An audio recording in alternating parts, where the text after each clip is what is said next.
નમસ્કાર મિત્રો, સ્વાગત છે તમારું અમારી ચેનલ નેવિકા સ્ટોરી પર। મિત્રો, શાલિગ્રામની પૂજા કરવાથી આધ્યાત્મિકતા પ્રાપ્ત થાય છે। જો લોકો સુખ સમૃદ્ધિની ઈચ્છા માટે શાલિગ્રામની પૂજા કરે છે તો તેમને સફળતા મળે છે।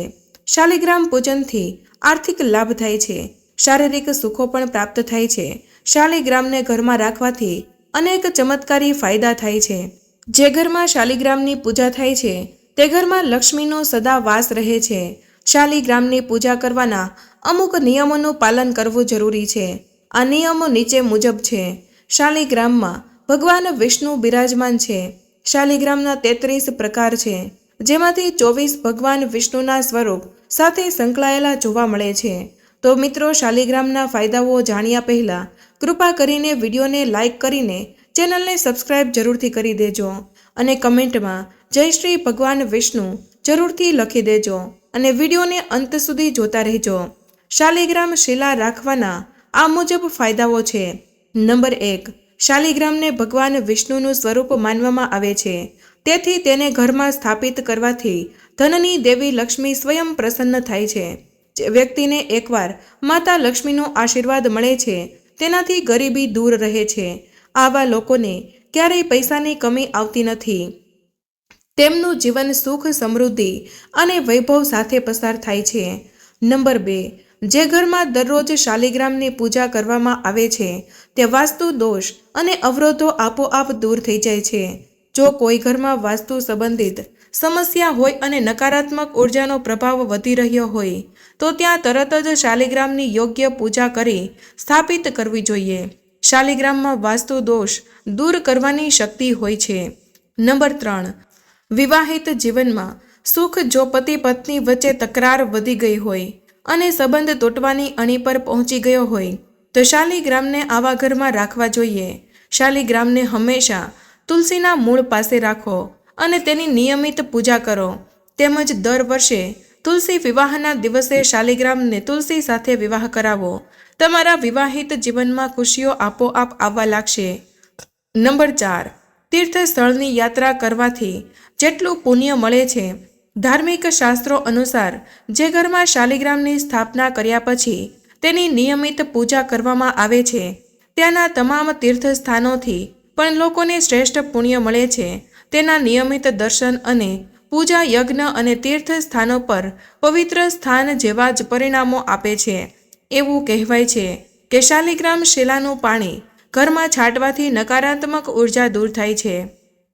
નંબર 5, શાલિગ્રામ વૈષ્ણવ ધર્મનું સૌથી મોટું સ્વરૂપ છે। શાલિગ્રામ સાત્વિકતાનું પ્રતીક છે। તેનાથી પૂજામાં આચારથી શુદ્ધતાનું ખાસ ધ્યાન રાખવામાં આવે છે। જો તમે માંસ અથવા તો આલ્કોહોલનું સેવન કરો છો તો તમારા માટે ઘાતક સાબિત થઈ શકે છે। નંબર 6, કહેવાય છે કે અમુક ખાસ સમય સિવાય શાલિગ્રામની રોજ પૂજા કરવી જોઈએ। આવા સમયમાં રોગ, પ્રવાસ કે માસિક ધર્મ વગેરે સામેલ છે। નંબર 7, ઘરમાં માત્ર એક જ શાલિગ્રામ રાખવો જોઈએ। ઘણા ઘરમાં એકથી વધુ શાલિગ્રામ હોય છે, જે યોગ્ય નથી। નંબર 8, પૂજા પહેલાં શાલિગ્રામને રોજે પંચામૃતથી સ્નાન કરાવવું જોઈએ। નંબર 9, શાલિગ્રામ પર ચંદન લગાવીને તેની ઉપર તુલસીનું એક પાંદ રાખવું જોઈએ। ચંદન પણ અસલી હોવું જોઈએ। ચંદનની એક લાકડીને શિલા પર ઘસો અને ત્યારબાદ ચંદનને શાલિગ્રામ પર લગાડો। નંબર 10, ઘરના મંદિરમાં જો શાલિગ્રામ રાખો તો ઘરને પણ મંદિર જેવું પવિત્ર રાખવું। ઘરમાં રહેતા લોકોએ પણ મનથી પવિત્ર રહેવું જરૂરી છે। ઘરમાં વડીલો માટે આદર સત્કાર રાખવા અને ઘરમાં સભ્યો માટે મનમાં કોઈ પણ પ્રકારનો રોગ, દ્વેષ રાખવો નહીં। મન પવિત્ર રાખી અને સૌને પ્રેમ કરવો। નંબર 11, શાલિગ્રામની પૂજાનો એક નિયમ બનાવો। ચંદન લગાડવું, ફૂલ ચડાવવા, દૂધ અને પાણીથી સ્નાન કરાવવાનો પણ નિયમ રાખવો। પૂજાનો જે નિયમ બનાવો તેમાં ભૂલ ન થાય તેનું ખાસ ધ્યાન રાખવું। નંબર 12, શાલિગ્રામ ગૃહસ્થ વ્યક્તિ પાસેથી દાનમાં લેવું નહીં કે દાનમાં આપી દેવું નહીં। તમે તમારા કમાણીથી જ તેને ખરીદો અને તે યોગ્ય છે।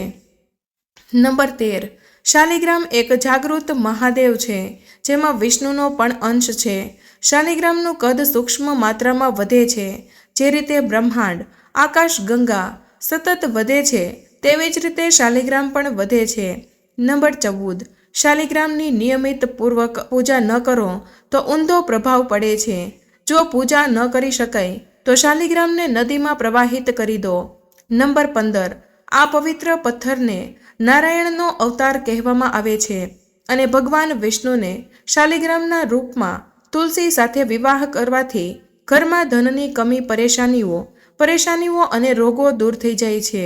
આવા ઘરમાં હંમેશા સુખ અને શાંતિનો વાસ રહે છે અને ધનની દેવી લક્ષ્મીનો આશીર્વાદ હંમેશા અહીં રહે છે.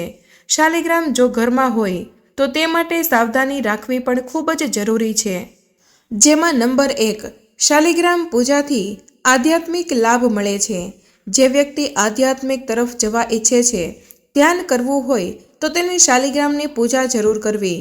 નંબર 2, ગૃહસ્થ લોકો ભૌતિક સુખ, શાંતિ ઈચ્છતા હોય છે તો નિયમિત પૂર્વક શાલિગ્રામ પૂજા કરવી, તેનાથી કાર્ય સફળતા મળે છે. નંબર 3, શાલિગ્રામ પૂજાથી અતુલનીય ધન સંપત્તિ પ્રાપ્ત થાય છે. નંબર 4, પૂજા કરવાથી શારીરિક સુખની પ્રાપ્તિ થાય છે. નંબર 5, શાલિગ્રામ જાતે જ પોતાની મહેનતની કમાણીથી ખરીદવો જોઈએ. તે કોઈના પણ ઘરવાળા પાસેથી ન લેવું જોઈએ, કારણ કે તમારા દ્વારા કરવામાં આવેલી પૂજાનું પરિણામ તે વ્યક્તિને જશે. નંબર 6, શાલિગ્રામને સાત્વિકનું પ્રતીક માનવામાં આવે છે. તેથી જો ઘરમાં શાલિગ્રામ સ્થાપિત હોય તો સ્વચ્છતાનું ધ્યાન રાખીને શુદ્ધ વિચારોથી તેની પૂજા કરવી જોઈએ. નંબર 7, જો ઘરમાં શાલિગ્રામ સ્થાપિત હોય તો માંસ અને દારૂથી દૂર રહેવું જોઈએ, નહીં તો તમારી ઘણી સમસ્યાઓનો સામનો કરવો પડી શકે છે. નંબર 8, ઘરમાં એક શાલિગ્રામ રાખો. જો ઘરમાં 1થી વધુ શાલિગ્રામ હોય તો તેને ક્ષમા માંગતી વખતે નદીમાં વહાવી દેવા જોઈએ. નંબર 9, શાલિગ્રામમાં અક્ષત એટલે કે ચોખા ક્યારેય ન ચડાવવા જોઈએ. આ અશુભ માનવામાં આવે છે. જો તમે ચોખા ચડાવવા માંગતા હોય તો તમે તેને પીળા કે હળદરમાં રંગીન અર્પણ કરી શકો છો. નંબર 10, શાલિગ્રામને રોજ પંચામૃતથી સ્નાન કરાવવું જોઈએ. નંબર 11, શાલિગ્રામ અને તુલસી પર ચંદન ચડાવવું જોઈએ. તેનાથી શ્રીહરિ પ્રસન્ન થાય છે અને તે વ્યક્તિને તમામ મનોકામના પૂર્ણ કરે છે. નંબર 12, જો તમે નિયમિત રીતે શાલિગ્રામની પૂજા ન કરી શકતા હોય તો ક્ષમા માંગીને તેને નદીમાં તરતા મૂકો. નંબર 13, તુલસી વગર શાલિગ્રામની પૂજા ન કરવી જોઈએ. નંબર 14, શાલિગ્રામને નિયમિત રીતે પંચામૃતથી સ્નાન કરાવવું જોઈએ. નંબર 15, જે લોકો શાલિગ્રામની પૂજા કરે છે તેમને માંસ કે દારૂનું સેવન ન કરવું જોઈએ. તો આ હતા શાલિગ્રામને ઘરમાં રાખવાના ફાયદા અને તેને ઘરમાં રાખતા સમયે ધ્યાનમાં લેવાના કેટલાક નિયમોની માહિતી. તો મિત્રો, તમને અમારી આ માહિતી કેવી લાગી તે કમેન્ટમાં જરૂર જણાવજો. જો પસંદ આવી હોય તો વિડીયોને લાઇક અને તમારા મિત્રો સાથે શેર જરૂર કરજો. ચેનલ પર પહેલીવાર આવ્યા હોય તો ચેનલને સબસ્ક્રાઇબ કરવાનું ભૂલશો નહીં. મળીએ એક નવી માહિતી સાથે. ત્યાં સુધી બધા મિત્રોને જય શ્રી કૃષ્ણ, જય માં લક્ષ્મી. ધન્યવાદ.